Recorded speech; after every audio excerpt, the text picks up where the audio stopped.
గండికోట హత్య చిత్ర విచిత్రమైన మలుపులు తిరుగుతోంది. ఎందుకయ్యా ఏంటయ్యా ఆ మలుపులు అంటే అనుకున్నటువంటి ముందేమో ఫస్ట్ వాళ్ళ ఏది బాయ్ ఫ్రెండ్ అన్నారు. అతను కాదని తేలిందని చెప్పారు తర్వాత పోలీసులు.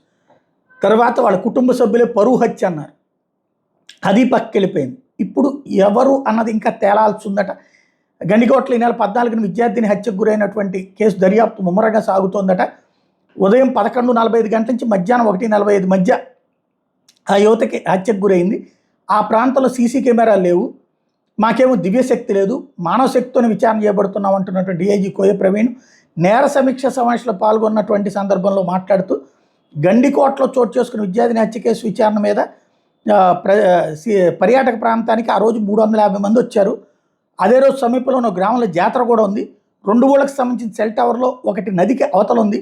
ఈ 2 సెల్ టవర్ల మీదనే ఆధారపడి మేము దర్యాప్తు చేస్తున్నాము.